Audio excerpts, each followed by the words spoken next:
많은 분들이 지금 엔화 투자에 정말 관심을 많이 갖고 예. 계시더라고요. 예. 엔화가 기록적인 이제 약세를 보이고 있기 때문에 예. 한 달 전쯤이었나요? 뭐 870원까지 갔었죠. 100엔당. 예. 예. 860원. 860엔대까지 갔어요. 예. 860원까지 갔었죠. 예. 근데 지금 물론 뭐 한 910원 뭐 이렇게 올라오기는 예. 했습니다만 예. 물론 그때 사신 분들은 잘하신 걸 텐데 지금 시점에서 이게 엔화 투자는 뭐 괜찮을 거라고 보세요. 어떠세요? 저는 뭐 괜찮을 거로 보고 있는데요. 네네네. 예, 그런데 이 그림이 저 의미 있는 그림이라고 생각하는데 네. 이게 우선 그 N달러 환율 빨간선이고요. 초록선이고 미일 10년 국채 수익률 차거든요. 예. 그런데 N달러 환율을 가장 그 설명을 많이 해주는 게 미국하고 일본 국채 수익률 차예요. 미국과 일본의 국채 수익률 차이. 예. 근데 일본이 국채 수익률이 좀 올랐지만 미국이 훨씬 더 빨리 올라버렸거든요. 그렇죠. 예, 그러니까 미국 국채 수익률이 일본보다 많이 오르니까 엔화 가치가 떨어졌죠. N달러 환율이 올랐다는 겁니다. 예. 그래서 얼마 전에 그 151엔까지 올라갔는데요. 네, 그런데 이게 저는 이미 정점을 치고 이제 떨어지는 과정이 시작됐다고 생각하고 있어요. 지금 미국 10년 국채 수익률 5%까지 올랐다 4.2%까지 네. 떨어졌는데요. 내년에는 저는 미 10년 국채 수익률이 3.5% 이하까지도 떨어질 거로 보고 있습니다. 왜냐하면은 미국 경제 성장 상반기 마이너스, 네. 물가 상승률 떨어지고, 근데 일본은 지금 디플레 탈피하고 있거든요. 예. 그래서 일본 국채 수익률이 좀 오를 수가 있다는 겁니다. 그러면 미일 국채 수익률이 떨어지고, 예, 엔화가 앞으로 강세를 갈 거라는 겁니다. 그래서 151엔까지 올라갔다가 지금 또 144, 155, 45엔에서 움직이고 있는데요. 네. 이미 저는 151엔에서 정점을 쳤다고 보고 있어요. 앞으로 이제 떨어지는 속도가 문제지. 미국 금리가 일본 금리보다 상대적으로 더 많이 떨어지면서 엔화는 이제 강세의 국면으로 접어들었다고 보고 있습니다. 근데 이제 문제는 원화하고 엔인데요. 네. 원엔은 크게 변동할 것 같지는 않습니다. 그래서 원엔 환율은요? 예, 뭐 지금 뭐 860원까지 떨어졌다고 900원 안팎인데요. 네. 그래서 많이 올라봤죠. 950원 안팎이라고 보고 있거든요. 예, 그래서 엔화 투자하는 것도 좀 괜찮기는 괜찮은데 네. 예, 제가 드리고 싶은 말씀은 작년 말 기준으로 우리 국민들이 해외 주식 투자를 하는데요. 미국 비중이 61%예요. 네. 일본 비중 3%밖에 안 됩니다. 아. 근데 제가 드리고 싶은 말씀은 미국 비중 61%는 너무 높다. 내년에 달러도 같이 떨어지고 아까 미국 주가 가대평가 됐다고 말씀드렸지 않습니까? 네네네. 그리고 내년에는 엔 강세다. 달러 약세다. 그러면 미국 비중 줄이고 엔 비중을 늘려야 되죠. 엔 투자 비중. 근데 이제 그거는 61%. 예. 달러를 가지고 투자할 때의 말씀. 그러니까 우리가 미국을 61% 투자하고 있는데 네네네. 그 미국 61% 줄이고 일본 3%를 늘려야 된다는 겁니다. 아하. 네. 근데 약간 달러가 좀 약세로 가면 네. 원화도 강세로 갈 수 있고 예. 엔화도 강세로 그러니까요. 간다면 우리는 이제 원화를 가지고 엔화를 사는 입장이라면 예. 이게 그러면 이제 큰 이익은 없을 겁니다. 그죠. 근데 제가 전문용어로 말씀드린 또이또이. 거는 미국 투자한 돈을 줄여가지고 그거를 일본으로 비중을 높여야 된다는 아, 그 겁니다. 달러를 가지고 엔화를 예. 아. 지금 달러로 가지고 있는 거를 네네네. 그거를 달러로 지금 우리가 미국 투자하고 있지 않습니까? 네네네네. 61%를. 그거를 줄이고 엔을 사든지 아니면 엔하고 일본 주식을 사시는 게 차라리 더 수익률이 나을 거라는 겁니다. 기대 수익률은 예. 그렇죠. 그 말인즉슨 약간 달러 표시 자산 투자했던 거를 이제 엔화 표시 자산으로 예. 그런 식으로. 혹시 교수님은 뭐 일본 증시나 일본 기업 투자 이런 거 혹시 관심 갖고 계세요? 아, 저 그냥 N ETF만 샀다 뭐 팔았다 하고 있습니다. 아, 이거 최근에 저 N ETF를 좀 샀어요. 오. 예, 달러당 150엔 정도 할 때요. 아, 달러당 완전 저기 뭐야 정점에서. 예.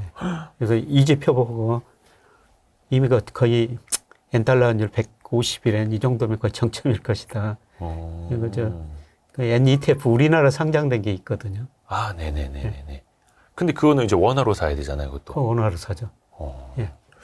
근데 그거는 뭐 하여튼 우리나라에서 원화로 투자하시는 분들한테는 뭐 이런 식으로도 예. 투자 방법이 있다. 예. 엔화 ETF. 예. 그래서 김영익 교수님도 투자하셨다. 아, 질문 잘하지 않았습니까? 또 하나가 요즘에 그 코인이 장난이 아닙니다. 예. 심지어 뭐 여러 가지 테마주도 있고 STO 관련주들도 그게 진짜 관련주인지는 모르겠는데 뭐 이것저것 엄청 급등하더라고요.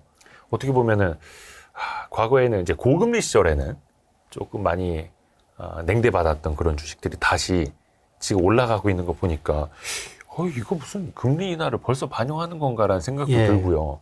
교수님은 이런 현상 어떻게 보세요? 막 각종 가상자산들. 저 비트코인 가격 가지고 매일매일 모델을 한번 돌려보고 있는데요. 비트코인으로도요? 예. 비트코인을 결정하는 요인이 뭔가 네. 그 분석해 보니까 미 달러 지수하고 미 10년 국채 수익률이에요. 그거랑도 연관해서. 미 달러 지수가 떨어지거나 미 국채 수익률이 떨어지면 비트코인 가격이 올라갑니다. 아하. 최근에 달러 지수도 좀 떨어지고 미 10년 국채 수익률이 5%에서 4.2%까지 떨어졌지 않습니까? 예. 내년도도 저는 달러 지수 더 떨어지고요. 미 국채 수익률 아까 계속 미국 경제 성장 내년에 상당히 낮아질 것이다 이런 말씀을 드렸습니다. 네. 그러면 미 10년 국채율 떨어질 수밖에 없죠. 그래서 비트코인 가격 내년에도 더 오른다. 그래서 제가 뭐 올 연초부터 뭐 이런 이야기 하면서 비트코인 사십시오. 근데 어르신들은 굉장히 좀 부정적인 반응이죠. 그렇죠, 그렇죠. 그게 뭐 투기적 수단이 아니냐. 물론 그 투기적 수단이 있을 수 있습니다만 투자 수단으로 남아있으라 보고 있고요. 그래서 뭐 그것을 하면은 토요일, 일요일도 계속 거래가 되고 밤새 거래되니까 피곤합니다. 한 10%만 사놓으시고 보지 말고 기다리십시오. 예, 올 연초부터 계속 그런 말씀을 드렸거든요. 소액 정도는? 예. 이야. 근데 많이 올랐고요. 네, 많이 올랐죠. 저는 뭐 장기적으로 미국의 대불균형 해소하기 위해서는 달러 지수가 더 떨어질 수밖에 없다. 비트코인이 더 오르라고 보고 있습니다. 그러니까 미국의 달러도 약세, 예. 미 국채 수익률도 내려오고, 예. 그러면 코인 올라갈 수밖에 없다. 예. 물론 이제 그것도 어떤 코인이냐에 따라 달라질 수 있겠습니다. 뭐 그냥 가장 대표적인 비트코인을 봤을 때. 예. 너무 많은 코인들이 있어가지고 일부는 뭐 사라지겠죠. 근데 몇 개는 살아남아가지고 계속 그 투자 수단으로 남아있을 거라고 보고 있습니다. 근데 이게 제가 저 코인 투자를 한번 해보고 싶어가지고 그 코인 거래소에서 강의를 한번 해달라고 그러더라고요. 네네네. 갔더니 계좌를 하나 트라고 그러는데 특정 은행이 정해져 있더라고요. 맞아요. 하루 입출금 한도도 정해져 있어요. 예. 근데 제가 그 은행은 계좌가 없거든요. 그래서 투자를 못하고 지켜보고만 있습니다. 그래서 복잡해가지고 갈 시간도 없고. 맞아요. 왜 복잡해요? 근데 그래서 이게 비트코인 현물 ETF가 나오면 접근성도 좋아지고 많은 사람이 투자하고 돈이 유입되니까 그 돈으로 또 코인을 사서 운용사들이 담아야 되고 그래서 그걸 또 미리 선반영해서 코인이 또 올라가고 있는 거잖아요. 비트코인이. 그러니까 이거는 어떻게 보면 그걸 또 선반영하는 걸 수도 있겠죠. 예, 그렇습니다. ETF를. 저도 우리나라 시장에서 비트코인 ETF가 하나 나왔으면 좋겠다. 그런 생각이 드는데요. 근데 김일 교수님 이런 말씀하실 줄 몰랐네. 저는 비트코인이나 금 가격도 똑같거든요. 금 가격도 결정하는 게 달러 지수하고 그렇죠. 미 국채 수익률이요. 달러 지수나 미 국채 수익률이 떨어지면 비트코인 가격이 올랐고 금 가격이 올랐습니다. 저는 그래서 그거 여쭤보려고 그랬어요. 사실 이게 달러랑 국채 수익률, 그러니까 미국 달러랑 채권이, 그러니까 뭐라 해야 되나, 그죠? 채권은 강세로 가고 달러는 약세로 가 할 때 그 돈이 과거에는 이제 금으로 왔잖아요. 달러를 대체하는. 그래서 이게 그러면 비트코인이 코인계 뭐 황금 같은 존재라고는 하는데 그럼 과거에 금 같은 역할을 할 거라고 보세요? 저는 훨씬 더 탄력성이 높으리라고 보고 있습니다. 금보다는 비트코인가 지금도 그렇지만은. 약간 올라갈 때는 일종의 그 금은 안전자산의 용도로였는데 그러면 비트코인도 안전자산 겸 비트코인이 안전자산은 아닌데요. 그죠. 안전자산은 아니죠. 안전자산인데 투자 수단으로서. 그러니까 그거지 않습니까? 우리가 봤을 때는 그게 무슨 안전자산이냐라고 하는데 사람들이 과거 안전자산인 금을 투자하는 그 로직대로 비트코인을 투자하고 있으면 그게 안전자산 같은 역할을 하는 거잖아요. 그렇죠. 우리가 뭐 말장난일 수도 있겠습니다만 이게 또 그게 현실이 되고 있어가지고. 근데 이제 저같이 나이 든 사람들은 비트코인 안 사고 금을 사죠. 저도 금 ETF 거래를 하고 있거든요. 그러니까 그 ETF라는 게 참 여러 상품에서 ETF가 있기 때문에. 금도 ETF가 많이 있으니까요. 많이 버셨겠습니다. 그냥 사놓고 기다리고 있습니다. 근데 그 같은 논리라면 미국의 달러 지수가 내려오고 미 국채 수익률도 내려오고 그러면 금 가격도 24년에는 올라갈 거라고 예. 보시는. 그렇죠. 예. 근데 지금 단기적으로는 둘 다 너무 많이 올랐어요. 조금 그렇죠. 여기서 좀 조정을 보일 겁니다. 되게 또 빠르게 올라갔으니까. 예, 예. 뭐 끝없이 올라가지는 않겠죠. 그러면 제가 너무 배가 아프니까요. 혹시 내년에 미국 금리가 좀 인하가 된다면 그런 거 있지 않습니까? 물론 이제 앞부분에는 증시는 좀 그 앞에 충격을 좀 받을 수 있다라는 예. 경고 메시지를 주셨고 금리 인하가 뭘 한 번 하고 끝나지는 않을 거고 이게 이제 추세로 가지 그렇죠. 않습니까? 추세로 가죠. 그럼 그때 되면은 다시 한번 어떤 위험 자산이나 적자 기업이나 성장주가 예. 조금 더 그래도 빛을 볼 수 있을까요?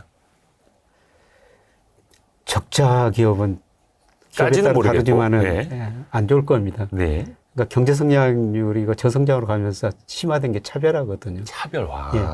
저 작년 그 한국은행 기업 경영 분석을 보니까 네. 우리 기업 42%가 이자 보상 비율이 1 미만이더라고요. 그렇죠, 그렇죠. 예, 그런 기업 살아나기 힘듭니다.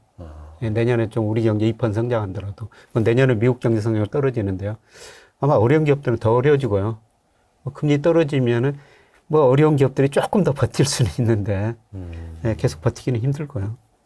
뭐 내년 하반기는 성장주 뭐 금리 떨어지면서 네. 예, 또 미국 경제가 내년 상반기에 마이너스 성장에다가 하반기에는 네. 저는 플러스 성장으로 돌아서리라 보고 있거든요. 예, 그리고 금리 떨어지고 경제 성장 다시 올라가면은 내년 하반기에 성장주가 각광을 받겠죠. 근데 그것도 그냥 미국 경제 성장률이 뭐 마이너스까지 보시는 거? 내년 상반기는 저는 마이너스라고 보고 그 있습니다. 마이너스까지 갔다가 하반기에는 좀 플러스로 돌아서고 금리는 그때 내려가고 있고 예, 예. 그때 이제 성장주. 예, 예, 그렇습니다. 내년 하반기 성장주. 요것도 어떻게 보면 과거에 그 저금리 시절에 또 많이 겪어보셨을 텐데 예. 그 좀 뭐 비슷한 패턴이라고도 봐야 될까요? 근데 뭐 과거처럼 완전히 이거 저금리 시대는 아니고요. 아, 근데 요새 저 언론에 보면 삼중이라는 이야기가 나오는데 그동안 삼고 시대라고 그랬지 않습니까? 물가가 높으니까 예. 금리를 올릴 수밖에 없고 금리가 높으니까 특히 미국이 금리를 많이 했고 달러 같이 올랐고 고물가 고금리 고달러였었거든요. 네. 그런데 내년에 미국 물가 상승이 낮아진다는 거죠. 물가 상승 낮아지면 금리도 낮아지고 그다음에 미국 금리 낮아지니까 달러가 약세 벌린다는 거죠. 근데 금리가 그렇게 옛날처럼 뭐 굉장히 낮은 수준까지는 안 떨어진다는 겁니다. 아, 그래서 중간 수준. 중간 시대. 그러면 중간 시대에서는 키워드를 뭘로 뽑아야 됩니까? 그러면은 그냥 뭐 적자 기업들 뭐 위험 자산 차별화라고 이게 볼 수가 아니라 있죠. 차별화. 예. 차별화. 예. 중간 시대 금리가 많이 안 떨어지니까 적자 기업들이 계속 살아날 수가 없고요. 그래서 최근에 저 하버드 비즈니스 리뷰 보니까 네. 이런 내년 경제 상황 예상하면서 그 리질런트 컴퍼니 레질런스라고 있지 않습니까? 탄력성 있는 우리말로. 네네네. 죄송합니다. 저 못 알아들어가지고. 네네네. 리질런스 네네네. 발음이 별로 안 좋은데. 네, 아닙니다. 어서 그러니까 들어본 것 같긴 합니다. 리질런트 컴퍼니. 예. 이거를 기업들이 그렇게 대응해야 된다는 겁니다. 뭔가 뭐 회복 탄력성이라고. 회복 탄력성. 예, 예. 그러니까 내년 상반기에 어렵지만은 예를 들어서 이런 걸 준비하고 현금을 많이 가지고 있는 기업이나 그동안 이익을 안 나는 분야는 그냥 구조조정하고 현금을 많이 가지고 있으면은 굉장히 탄력성 있게 또 대응할 수가 있다는 겁니다. 저는 투자도 마찬가지로 생각하고 있어요. 약간 내년은 좀 예, 탄력성 있게 대응해야 된다. 22년, 23년 좀 어려움을 겪었지만 예. 뭔가 좀 체력이 있어서 치고 올라갈 수 있는 기업과 예. 그냥 똑같이 그냥 이렇게 있는 기업들은 확실히 차별화될 그렇죠. 것이다. 예, 지금 제가 어떤 회사들 보면은 사업 분야가 있는데 그거 계속 적자 나거든요. 네네네. 그걸 제가 보기에는 빨리 구조조정 해야 되는데 구조조정 못 하더라고요. 그런 것들은 그런 기업들 때문에 그런 분야 때문에 올라갈 때 이익이 상당히 줄어들 수 있죠. 근데 그런 것들을 구조조정 해놓은 기업이라면은 아하. 현금도 가지고 있고 또 새로운 산업에도 진출할 수 있고 탄력적으로 회복될 수가 있죠. 어려울 때 고금리 시절에 구조조정을 선제적으로 해놓은 기업이 예. 올라갈 때는 그렇죠. 훨씬 더 탄력적으로. 그러면 24년 키워드는 차별화와 회복 탄력성이 되는군요. 그렇죠. 예. 혹시 그 구조조정을 끝내놓은 기업들이 좀 어디 보이십니까? 이 회복 탄력성 이제 막 저기 태엽 감고 있고 막 고무줄 이만큼 당겨놓은 기업들 혹시? 뭐 그런 기업은 제가 구체적으로 이야기하기는. 듣고 싶은데. 혹시 그러면 이제 우리 거의 다 이제 벌써 1시간이 넘어가지고 24년 투자를 이제 준비를 해야 되고 어떻게 보면 이제 지금부터 내년 연간 투자의 어떤 씨앗을 뿌리는 것 아니겠습니까? 네. 그런 분들께 좀 마지막으로 조언 한 말씀 부탁드립니다. 가장 중요한 건 내년에도 우리가 이야기하는 대세 상승이 아니다. 3천 넘어가지고 지난 고점 3,300 그거 넘는 장은 아니다. 네네. 예, 내년에도 박스권이다. 그래서 이 박스권에 따라 가지고 뭐 산업 공부, 기업 공부를 더 열심히 해야 되고요. 그 다음에 비중을 좀 조절하는 게 내년 가서 수익을 결정하라고 보고 있습니다. 비중 조절 예, 중요하다. 예, 내년 제가 아까 말씀드렸습니다만 내년 2분기 초반에는 어려운 시기 한번 올 수가 있다. 네. 그런 거 제 전망입니다. 예, 그런데 예. 추세적인 상승이 아니고 박스권이니까 이 박스권에서 자산 배분 비중도 잘 해야 되고요. 네. 물론 더 중요한 건 이제 종목이겠죠. 이 박스권에는 사실 저 같은 거 이코노미스트들보다는 뭐 산업을 연구하는 애널리스트들, 기업 분석하는 애널리스트들. 물론 그것 올해도 사실 박스권이 아니었습니까? 네, 네. 네. 네. 그러니까 그런 저 기업 분석하시는 분들 그런 분들 이야기를 더 들으시는 게 좋을 것 같습니다. 오, 좋습니다. 좋습니다. 그래서 이코노미스트 또 이렇게 자산 배분 관점에서 김영익 교수님의 큰 틀의 방향을 듣고 산업별로는 이제 애널리스트들 이야기 듣고 또 저희는 이제 YG 클럽이라고 우리 개인 투자자분들도 애널리스트 세미나를 와서 들으세요. 예, 그게 제일 중요한 것 같아요. 최고입니다. 최고. 예. 물론 어렵죠. 어렵기는 한데 또 그렇게 해야 또 우리가 남는 게 있고 공부가 되니까요. 예. 아, 너무나 좋은 저도 말씀 요새 감사합니다. 예. 재무제표 관련 책이 있고 있습니다. 예? 다 아시는 아니 요새 또 재밌는 거 재무제표 관련 책들도 나오고 있더라고요. 아, 그래요? 예. 아, 교수님이 다 아실 텐데. 아니요. 예, 저는 이코노미스트라 예, 예, 예. 뭐 미시형 분석은 잘 모르죠. 예, 그래서 요새 말씀이요. 보니까 뭐 재밌는 책도 나와가지고 예. 뭐 그런 책 보고 기업 분석을 더 많이 해야 되겠다. 아, 저마저도 이렇게 생각하고 있습니다. 나중에 저희 그 YG 클럽 세미나 들으러 한번 오십시오. 예, 예. 그 자리 하나 내드리겠습니다. 다른 개인 투자자분들이 그 예. 가운데 앉아서 교수님도 열심히. 오늘도 서강대학교 김영희 교수님께 큰 도움 받았습니다. 아, 너무나 감사드립니다, 예, 교수님. 예, 고맙습니다. 고맙습니다. 감사합니다. 아이, 감사합니다. 고생하셨습니다.